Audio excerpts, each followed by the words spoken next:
What is up, everybody? Welcome back to Unplugged and Uncut, the news source for sports news and entertainment. You are live with your boy Unique.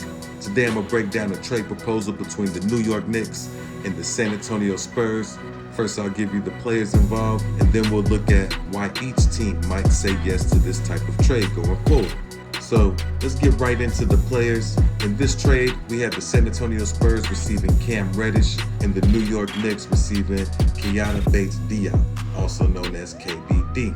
Now, the reason the Knicks might say yes to this trade is, if you look at the salary, KBD is making $1.8 million, Cam Reddish is making $5.9 million. That is almost a $4 million savings rate there. That is allowing the New York Knicks to cut $4 million off of their cap. So that's why they might say yes. We also don't know if they want to re-sign Cam Reddish or not.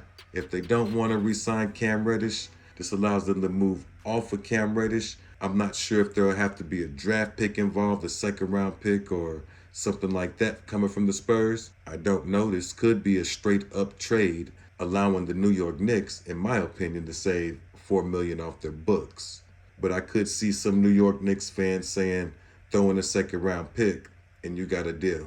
But in my trade proposal, we just got the players going straight up. The New York Knicks, they're saying yes because they're saving the money. Also, KBD is a serviceable player. You can also cut him and save a little bit more money, or you can keep him as a player that could be a defender off the bench. A very serviceable player who's on a relatively cheap contract, so to say, for NBA contracts at least.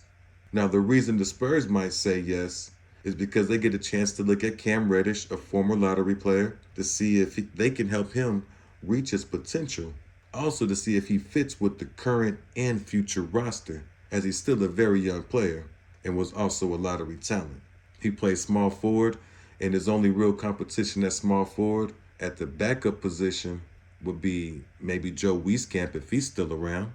You would assume Keldon Johnson to be starting, so there is room for him there. Also, getting him now, seeing if he fits with the team, you might be able to sign him at an affordable contract if you like what you see. So that's why the Spurs might say yes. I know this is a real simple trade, on the outside of the lines type trade that could help both teams. Can't wait to see what you guys think. I thought I'd just put this one out there in the ether. We could see some fringe trades like this where teams try and cut just a little bit off their books to sign or bring in another player.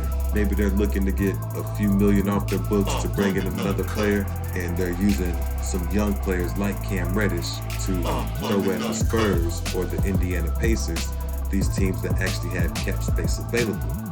So how do you guys feel about this trade? Do y'all like the Cam Reddish for KBD trade?